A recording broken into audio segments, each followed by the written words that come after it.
నమస్తే, welcome to Aadhaar. నేను Deepti Madhusudan Reddy. YSRCP party అధికారాన్ని కోల్పోయి దాదాపు 15 రోజులవుతుంది. మరి 15 రోజులవుతున్నా తమ ఓటమికి గల కారణాలేంటో విశ్లేషించుకునే ప్రయత్నం చేయకపోగా ఓడిపోయిన నాటి నుండి అంటే జూన్ 4 సాయంత్రం నుండి కూడా తామెందుకు ఓడిపోయామో అర్థం కావటం లేదంటూ ఆ పార్టీ అధినేత జగన్మోహన్ రెడ్డి పదే చెబుతూనే ఉన్నారు. అంతేకాదు రాజ్యసభ ఎంపీలతో మీటింగ్ జరిగిన సందర్భంలో కానీ, అలాగే ఎమ్మెల్సీల మీటింగ్ సందర్భంలో కానీ ఇలా ప్రతి వేదికగా ఆయన ఓటమికి గల కారణాలు అర్థం కావటం లేదనే చెబుతున్నారే కానీ మరి ఎందుకు ఓడిపోయాము అని తెలుసుకునే ప్రయత్నం మాత్రం చేయటం లేదు.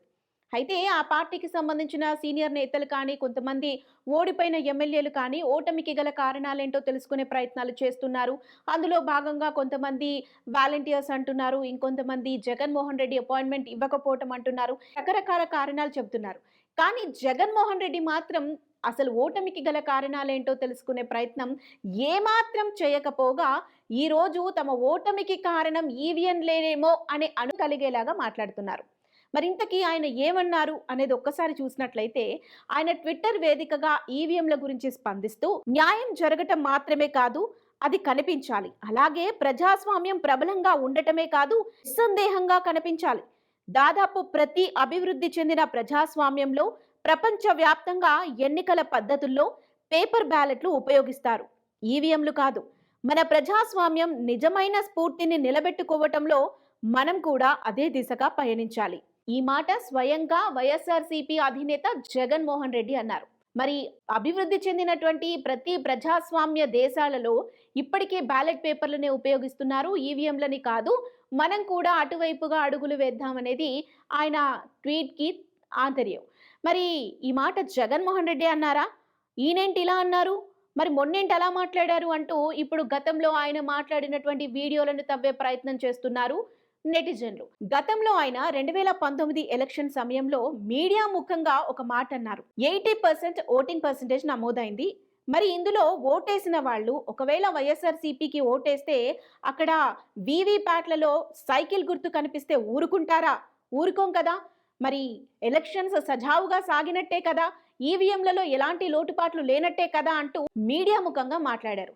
ఆ రోజు ఈవీఎంలని సమర్థించిన ఈయన ఈ రోజు ఈవీఎంలొద్దు, బ్యాలెట్ పేపర్లే ముద్దు అంటున్నారు. మరి ఇది ఎంతవరకు కరెక్ట్? ఆ రోజు కరెక్ట్ అనిపించినప్పుడు ఈ రోజు ఎందుకు అనిపించలేదు? దీనికి కారణం తాము ఓడిపోవడానికి కారణం ఈవీఎంలే అని ఈవీఎంలపై నెప్పం వేసే ప్రయత్నం చేస్తున్నారు.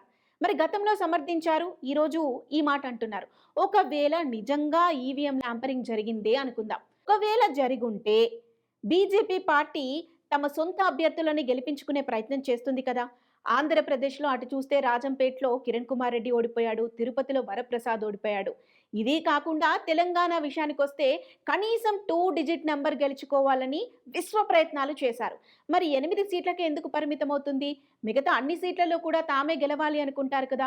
ఒకసారి ఇదంతా పక్కన పెడదాం, గతానికి వెళ్దాం. 1999 నుంచి 2004 వరకు సెంట్రల్లో బీజేపీ అధికారంలో ఉంది.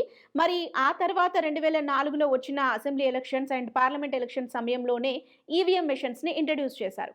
ఒకవేళ ఈవీఎంస్ ని ట్యాంపరింగ్ చేసే అవకాశం ఉంది అని తెలిసినట్లయితే 2014లో కాంగ్రెస్ పార్టీ అంత ఘోర పరాజయాన్ని సొంతం చేసుకోదు కదా. మరి 2019లో ఓడిపోయింది, ఈ రోజు 2024లో కూడా ఓడిపోయింది. ఈ విషయం ఒకవేళ నిజమే అని మళ్ళీ అనుకుందాం.